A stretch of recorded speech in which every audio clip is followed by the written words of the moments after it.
In 1697, Karl XII acceded to the throne of Sweden, who at the time was a major European power in the heartland of Northern Europe. During his reign, Sweden was subject to a trade blockade, and in 1718, Karl XII called up conscripts to an army. His intention was to attack and conquer Norway.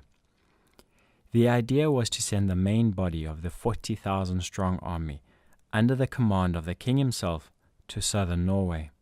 At the same time, an army of 10,000 men was to attack Norway from Jämtland in central Sweden, with the aim of capturing the city of Trondheim. Lieutenant General Carl Gustav Armfeldt was appointed commander of the Northern Army. The king's order was for Lieutenant General Armfeldt to take the Norwegian city of Trondheim within 6 weeks. The campaign was to start at the Swedish location of Duved. The army that set out on the march towards Norway comprised of 10,073 men, 6,721 horses, 2,500 cattle, and 727 farmers with horses and carts. More than half of the force was drawn from the Finnish regiments. Stena Redoubt in the Trondelag area was the first target on the campaign.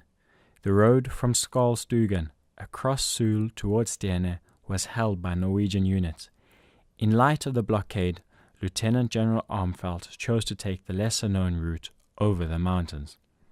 While troops feigned an attack on Stena from the east, the main body of the army moved around the fortification, attacking the Norwegian forces in a flanking and rearguard maneuver. Major General Vincent Budde of the Norwegian army commanded the northern mountain troops in Trondelag.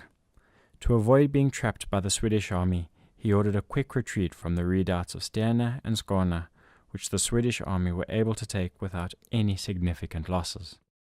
After the routing of the Norwegian troops, the Swedish army continued to march south towards Trondheim. The roads were in poor condition, and repeated sorties by small groups of Norwegian foot soldiers delayed the advance of the Swedish troops. Seasonal water level in the Hurdal River was too high, and a crossing was deemed impossible.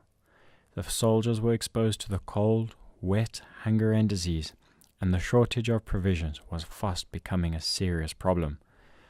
Lieutenant General Armfeldt finally decided to turn back to Verdal, where food was expected to be easier to obtain. Swedish King Karl XII was not pleased with the campaign and ordered an immediate advance for Trondheim by the remaining Swedish troops, who made good progress and reached Trondheim within a week of their departure. But once in Trondheim, the army was subject to a long wait. During the wait, both sides suffered significantly from sickness and food shortages. Lieutenant General Armfeldt did not have the equipment or resources needed to take the city, so Major General Vincent Budde decided to wait out the enemy.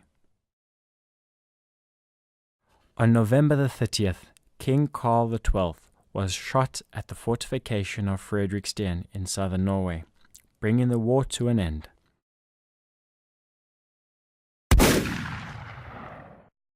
Lieutenant General Armfeldt started the retreat to Sweden by going south to Heltdalen.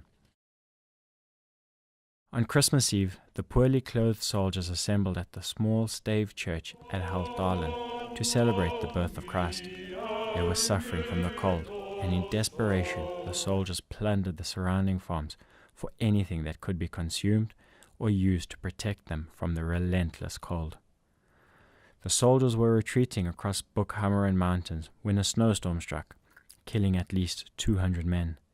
Eventually, the troops reached the valley of Tidal, where the exhausted troops plundered the surrounding farms and countryside, looking for anything in their way in terms of food, clothing, and firewood in order to stay alive, resulting in widespread suffering for the area. The final and fateful retreat across the mountains to Sweden began on New Year's Eve of 1718. No sooner had the army reached the barren mountain slopes when a cruel snowstorm set in. The relentless blizzard scattered the soldiers over the mountains.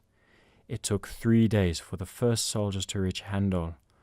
At the time, there were only 3 farms in the area, and the people could do little to help the exhausted troops.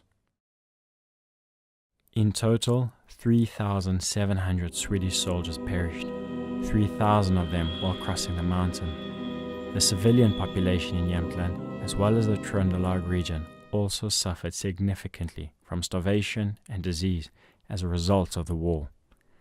A large number of people, many of them children, died as a direct consequence of the campaign. The war was between kings, far beyond the understanding of the civilian population. Lieutenant General Armfeldt's Norwegian campaign, in which few actual battles were fought, resulted in significant military and civilian losses and had far-reaching consequences for the Trøndelag region.